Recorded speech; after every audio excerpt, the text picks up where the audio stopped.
मैं जैसे ही जीवन की ओर देखती हूँ, अब मेरे में जीवन एक सवाल और पा रहा है कि जैसे जे वक्त भी नहीं बदलता, अस्तित्व भी नहीं बदलता, तो कौन बदलता है, कैसे बदलता है।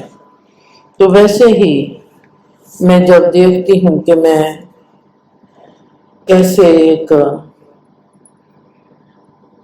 वक्त में ठहरा हुआ एहसास हूँ, अस्तित्व हूँ, और जो मेरा कैसा अस्तित्व है और कैसा ठहरा है, उसमें से एक चीज मुझको और दिखाई देती है, जो कुदरत। कुदरत के हर रंग रूप से चाहे हमको कितना भी प्यार है, चाहे वो बहार की रुत हो, चाहे वो कोई तूफान हो, कुदरत अपने आप में मैं देखती हूँ कि जो कितना गहरा खिलाड़ी है और कैसे जे खेलती है और जे कैसे खिलती है। कुदरत का खेलना ऐसे ऐसा है कि इसके खेलने में ही, इसकी खेल में ही जुगों का वास है, जुगों की समझ आती है।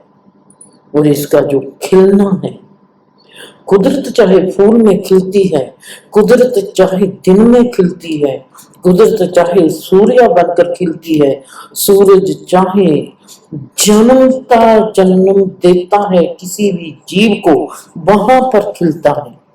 ये खिलना एक सवाल है, ये जीवन नहीं है, ये एक सवाल है।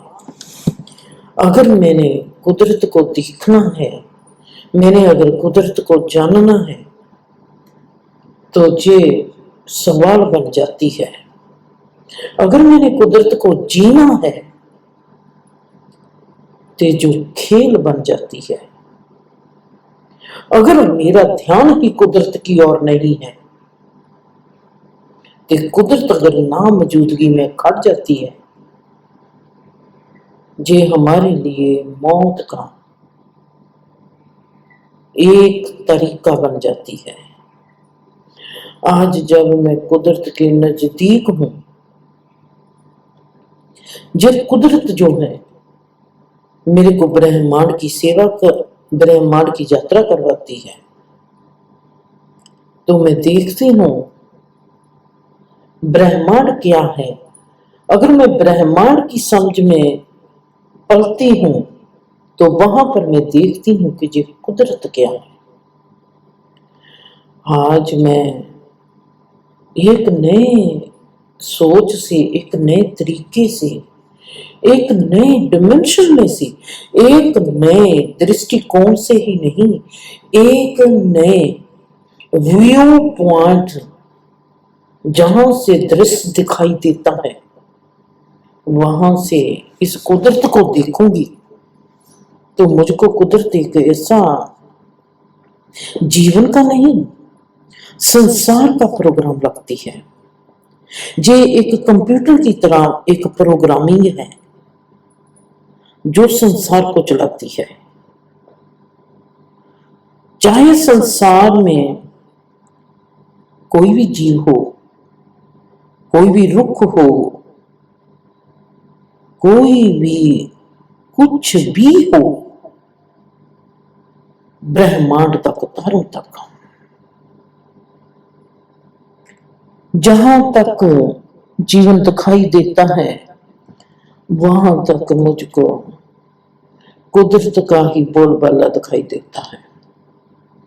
कुदरत का बोलबाला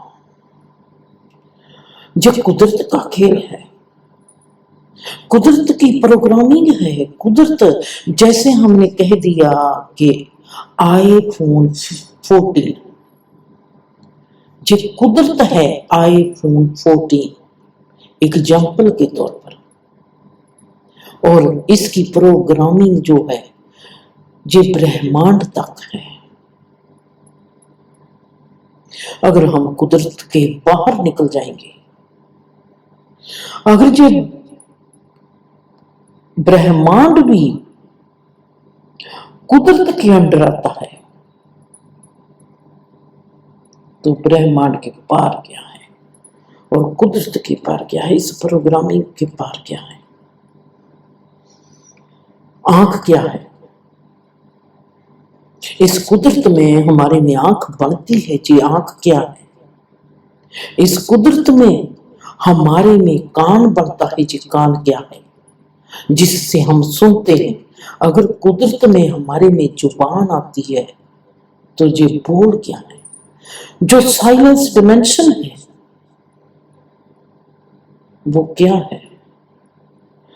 अजीब से घेरे में डिली मेरी जो तवज्जो, मेरा जो एहसास जो बहुत गहरी साइलेंस में पड़ा हुआ, मेरे को आवाज देता है कि तू बोल। मेरी बेजुबानी को जुबान देता है कि तू बोल। जो जुबान बोलना नहीं चाहती उसको कहता है कि तू बोल। मैं देखती हूँ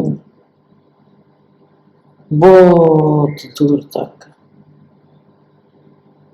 ये कुदरत अगर एक प्रेम प्रोग्राम है, इस प्रोग्राम ने मेरे को जो ज्ञान इंद्री दी है, इस ज्ञान इंद्री में मेरी आंख कैसे देखती है, मेरे कान कैसे सुनते हैं, मेरी जीभा कैसे बोलती है, मेरा नाक कैसे स्मेल को लेता है, जो कौन से सेंसर लगे हुए हैं। कुदरत खुशबू डालती है, हवा चलती है, अग्नि है, पानी है, मिट्टी है, आसमान है, जिस सब मेन प्रोग्रामिंग के अधीन कितना कुछ आता है। जीवन की इस लंबी चौड़ी दास्तान की ओर जब मैं जाती हूँ और देखती हूँ ध्यान से, मैं देखती हूँ कि वाह, जे जीवन का एहसास, जे जीवन का मोड़, जे कितना गहरा और कितना डाटा, कितना ताकतवर है। मैं जहां पर कुदरत को एक प्रोग्रामिंग के अधीन जब देखती हूँ, कुदरत, क्या मैं एक बगीची को कुदरत कहूं, क्या मैं एक पार्क को कुदरत कहूं। मैं मान लेती हूं कि एक हमारी पार्क है, सेंट्रल पार्क, जो न्यूयॉर्क में है, वो सेंट्रल पार्क कुदरत है और वही हम उसको ही अपना मेन ऑफिस मानते हैं, कुदरत को। एग्जाम्पल के तौर पर सेंट्रल पार्क को हम कहते हैं कि वो ही है सिर्फ कुदरत, वहीं से कुदरत रिले होती है, वहीं से प्रोग्राम को भेजा जाता है। ये सब जो तमाम हमारे आले द्वाले ब्रह्मांड जो बिखरा पड़ा है, ये संसार जो है, जो Canada, America, India, Italy, London, China, Japan, जो कुछ भी है, मिडिल ईस्ट, जो कुछ भी है, वो रिले होता है सेंट्रल पार्क से। वो सेंट्रल पार्क कुदरत है, वो रिले करती है जो तमाम संसार से लेकर ब्रह्मांड तक को। हम उसकी प्रोग्रामिंग के अंडर आते हैं। कुदरत सेंट्रल पार्क में पांचों तत्व हैं और वो पांचों तत्व हमको, उसका हम फला है, ये फला कहां तक है, उसकी प्रोग्रामिंग कहां तक है, ब्रह्मांड तक, तारों तक। कुदरत प्रोग्रामिंग है तो उसके आले दुआले का जो संसार घेरा पड़ा है, ये तमाम कुदरत का घेरा है, कुदरत की प्रोग्रामिंग है। ऐसे सोचो कि जो सेंट्रल पार्क है वो है एक कंप्यूटर, जिसको नाम दिया है, जैसे कंप्यूटर नाम दे दिया, जैसे आईफोन नाम दे दिया, जैसे एप्पल कंप्यूटर का नाम दे दिया, वैसे ही किसी ने उस सेंट्रल पार्क को नाम दे दिया कुदरत, और हम सब उसकी प्रोग्रामिंग है, प्रोग्रामिंग उसके भीतर है, हम उसका फला है, वो रिले करती है हमको।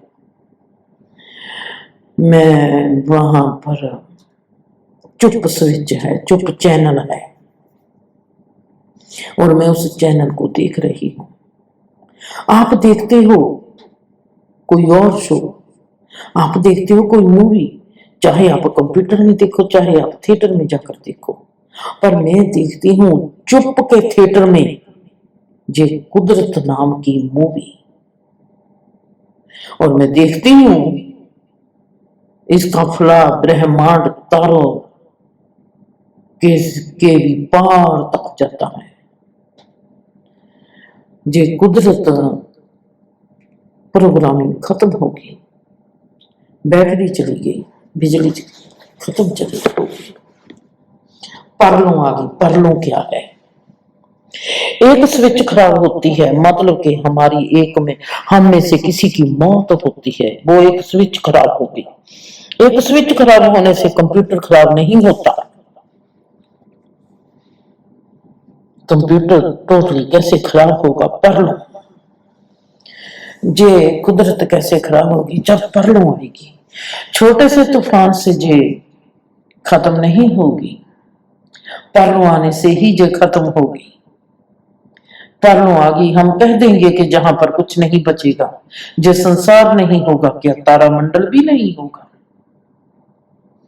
अगर तारामंडल भी नहीं होगा, अगर सूरज भी नहीं होगा, अगर चंद्रमा भी नहीं होगा, अगर धरती भी नहीं होगी, कोई जीव भी नहीं होगा, जब तारामंडल ही नहीं होगा तो जहां पर क्या होगा? हम सोचते हैं कि जहां पर कुछ भी नहीं होगा, ये हमारी सोच है कि जहां पर कुछ भी नहीं होगा। और जैसे मैं आज इस चुप डिमेंशन में से बैठी हूं और मैं देखती हूं कि चुप के पार से पार एक ऐसा संसार है जिसका बयान, जिसकी रूप रंग रेखा बताई नहीं जा सकती। क्या वो किसी फूल से भी सुंदर है? क्या वो किसी झरने से भी बेहतर हमको आरामदायक स्थिति दे सकता है? हम किस स्थिति की बात करते हैं, हम किस अवस्था की बात करते हैं? तौबा तौबा तौबा, मैं क्या कहूं। अजीबो गरीब, गहरी से गहरी अमेजिंग दास्तान कुदरत। कुदरत का जो फला है, अगर ब्रह्मांड तक, आज की जो कहते हैं क्वांटम फिजिक्स से, मैं कहूंगी कि जो क्वांटम बिंदु है वहां से फिर एक और डिमेंशन शुरू होता है। अमेजिंग। मेरी साइलेंस जब इस कुदरत की ओर देखती है, इसके प्रोग्रामों की ओर देखती है, प्रोग्रामों में मैं उसका एक ही हिस्सा उठाती हूं।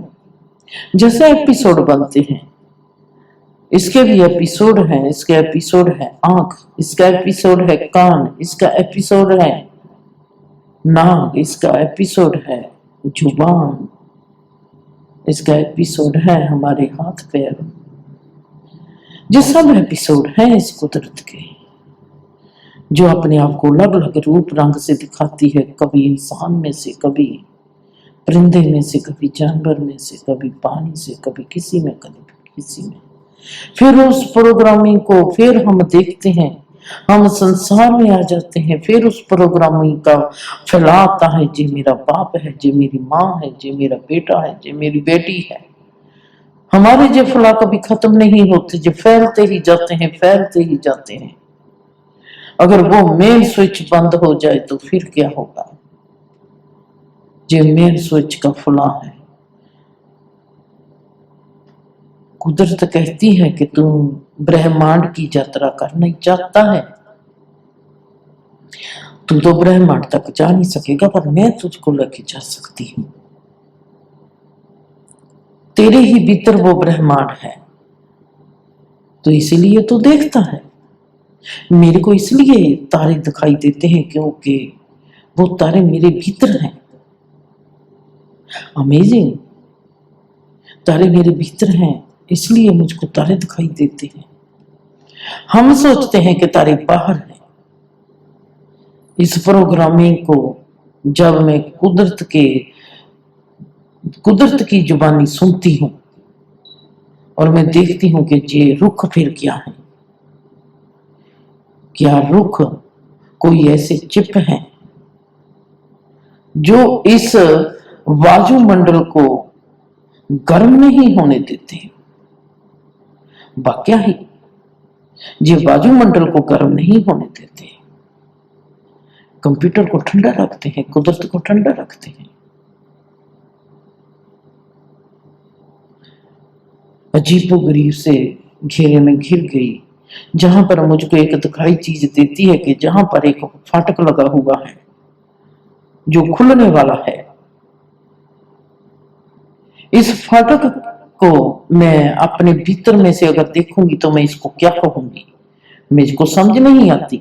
अगर मैं देखती हूँ कि इस जगह पर पहुंचने के लिए अगर मैंने वहां से जाना है, जिसको कहते हैं बिग बैंग थ्योरी, अगर मैंने वहां से जाना है तो मैं साइंस के जरिए जा सकती हूँ, पर क्या मेरे में इतनी हिम्मत है कि मैं उसमें छलांग लगा सकती हूँ? अगर मैंने धर्म के जरिए उस जगह पर पहुंचना है, क्वांटम तक, तो मैं कैसे जाऊंगी? वो कौन सा बिंदु है जो मेरे भीतर ही है, मेरे ही पेट में? उस पेट का कनेक्शन कब मेरे दिमाग के साथ एक होता है और मेरे में दर्द उठता है। ये दर्द ऐसा दर्द नहीं है कि ये दर्द आंखों में पानी देगा, ये दर्द ऐसा दर्द है कि आंखों में खुशी देगा। सीधी भीतर से आती है एक रोशनी जो हमारी धुनी पर पड़ती है।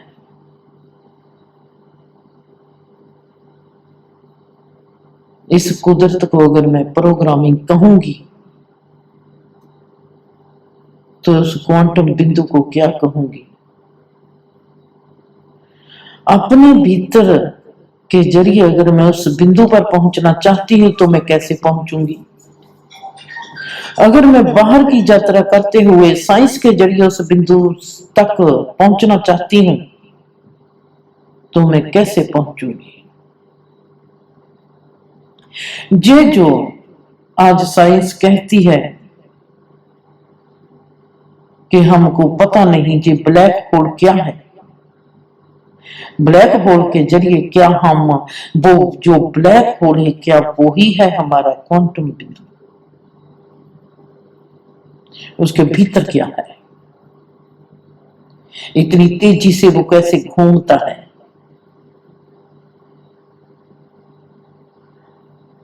मैंने अपने भीतर देखना है कि इस तेजी में मेरे भीतर क्या घूमता है।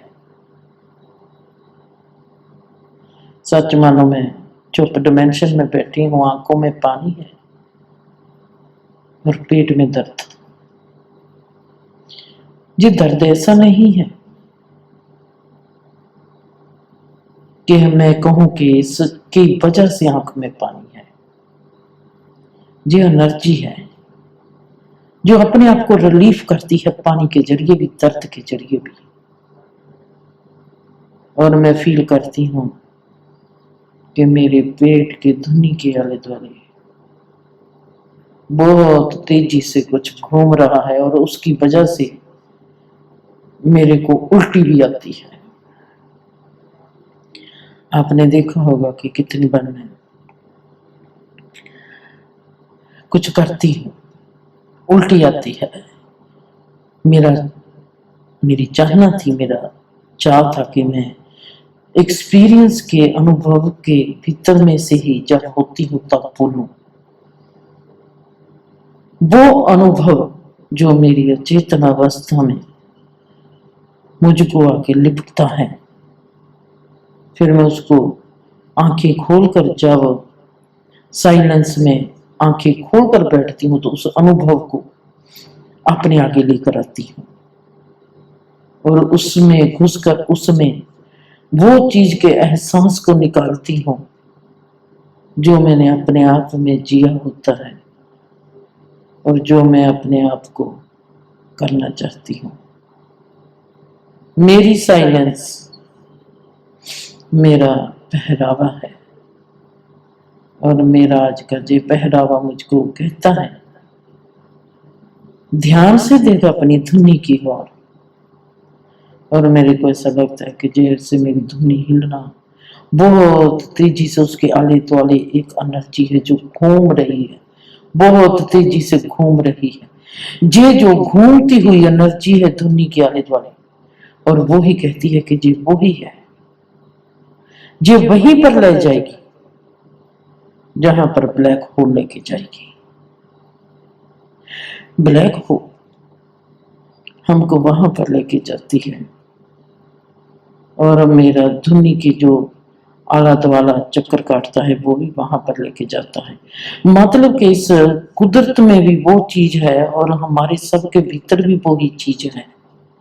हम सब का केंद्र एक है, हम सब ही वहां पर पहुंच जाएंगे। हमारे को क्या करना होगा, हमको बहुत सूक्ष्म होना पड़ेगा, हमको हवा से भी हल्का और स्पेस से भी हल्का होना पड़ेगा। और हम कैसे हो सकते हैं, हमारे में भर किस चीज का है। हमने कह दिया कि धरती पर ग्रेविटी है, कुदरत में किस चीज का भार है, इंसान में किस चीज का भार है। इंसान के जो 5 तत्व है, 5 तत्वों का जो स्वभाव है वो भार है, मोह भार है, लोभ भार है, तनाव भार है, रोग भार है। हम फिक्र करते हैं ये सब भार है, ये हमारे को चूसते हैं, हमारे को भारी करते हैं। हमारा ये भारापन हमारे को कभी उड़ने नहीं देगा, कभी हल्का नहीं होने देगा। शरीर रूप रंग आकार हमारा कितना भी भारी क्यों ना लगता हो, पर अगर हमारे में मोह नहीं है, लोभ नहीं है, हमारे में फिक्र नहीं है, तनाव नहीं है, तो हम कभी भी भारी नहीं हो पाएंगे। हमको कोई भी चीज दुनिया की भारी नहीं कर पाएगी। जीवन मेरे को समझाता है कि अपनी धुनी की आले दले की एनर्जी को देख, जो इतनी तेजी से घूमती है, उसकी ओर ध्यान ले जा। और मैं उसकी ओर ध्यान लेती हूँ क्योंकि उसमें दर्द है, एनर्जी का दर्द है, एनर्जी ज्यादा है, एनर्जी का दर्द है। ऐसा नहीं दर्द कि जो आंखों का रोना बनेगा, आंसू बनेगा। आंखों में पानी बहता है, ये आंसू नहीं है, ये एक एनर्जी का बहाव है जो पानी का रूप लेके बहने लगता है। ये एक टेम्परेचर है, ये बुखार नहीं है, ये एनर्जी के बहाव का टेम्परेचर है। जिंदगी को मैं देखती हूँ कि कितने रूपों में, कितने रंगों में, कितने आकार में आकर इंसान की और इंसान को अपनी ओर लेके जाती है और इंसान की ओर आती है, फिर उसको अपनी ओर लेकर जाती है। पर हम इतने भारी होते हैं कि हम उस भार में ही दबे हुए अपने जीवन को जीते हैं। और कुदरत जब मैं अपनी धुनी में देखती हूँ तो धुनी के जरिए जब भी मैं उसके आले दुआले की बहती हुई एनर्जी को महसूस करती हूँ तो मुझको कितना हल्का होना पड़ेगा उस केंद्र तक जाने के लिए। जिसको हम कहते हैं क्वांटम बिंदु। और वो क्वांटम बिंदु क्या है, हम आगे इसको लेके चलते हैं।